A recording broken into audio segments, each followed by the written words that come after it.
Hi everyone! So welcome back to my channel. So for today's video ay what's in my makeup bag tayo. So itong makeup bag ko, so i-haul ko siya. Meron din ako dito mga brushes. So skin prep muna ako which is yung moisturizer at saka sunscreen. SPF 50. And minsan nagdo-double sunscreen din ako. Tinted sunscreen. So ang next naman is concealer. Ito pa rin yung gamit ko.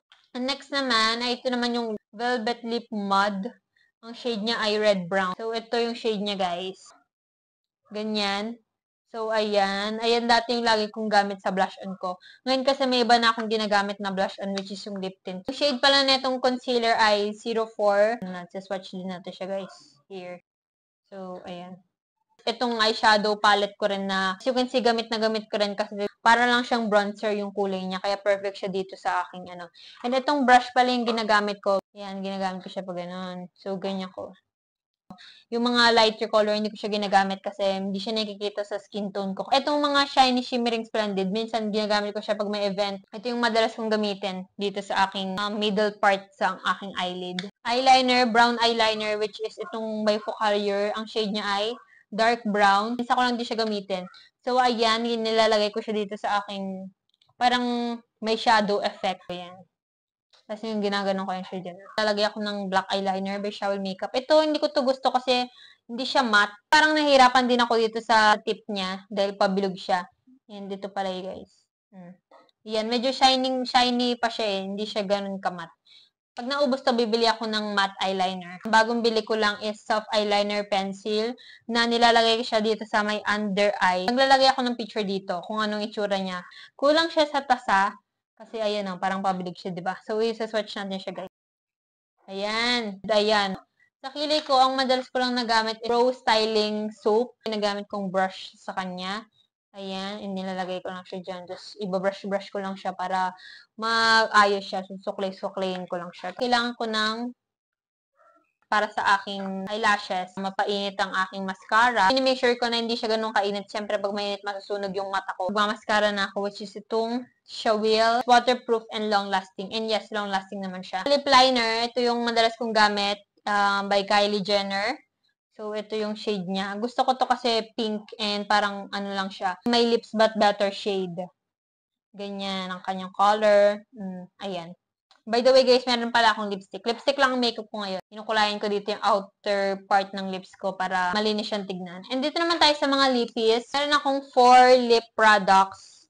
So, ito lang lahat ng lip products ko. Ito lang yung madalas na gamit ko lagi. Everbelena matte lipstick. Ito, pangalawang na to kasi naubos na yung isa and bumili ulit ako ng bago. Ang shade niya pala is Toast of New York. Itong shade na to ay perfect for morena. Dark red. Ayan. Ito ang sinasuot ko kapag gusto ko ng paka. Curl line na binili ko rin sa Shopee. Ito naman ay powder matte lip tint. Ayoko lang dito, namumuo yung oil niya tsaka yung tint niya. So, kailangan mo pang siyang i-shake. Pero okay naman siya. So, isi-swatch din natin siya, guys. Itong color na to ay dark red and bagay rin sa morena like me. So, isi-swatch ko siya dito. Ayan. Ang color niya medyo, I think, brick red. Medyo similar lang siya, pero mas dark lang to. Ito kasi medyo red, orangey, something. And pare silang warm tone, di ba? Bagay kasi sa akin yung mga warm tone lip color. Ayan guys, nakapaglagay na ako. And next naman is itong Spotlight Rising Star Lip and Cheek Paint. Meron akong review dito.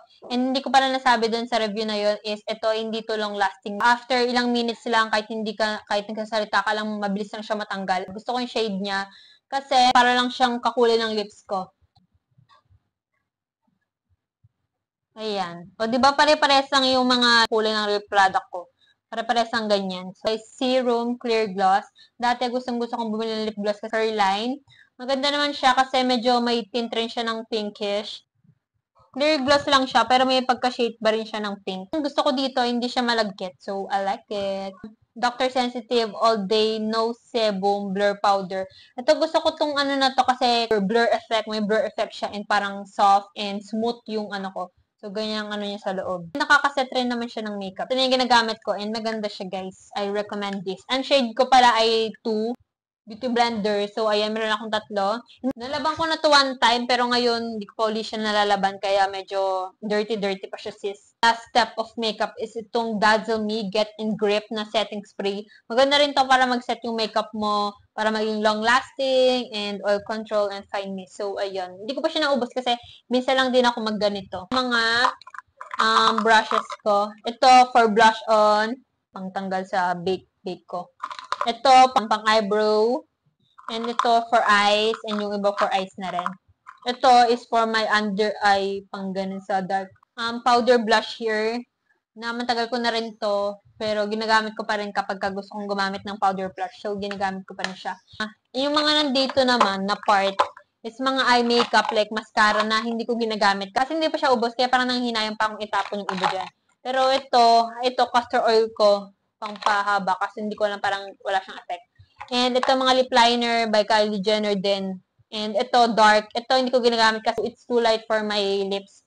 And ito dark. Minsan kapag gusto ko ng mature makeup, ayun lang laman ng aking makeup, guys. Hindi naman siya ganoon karami.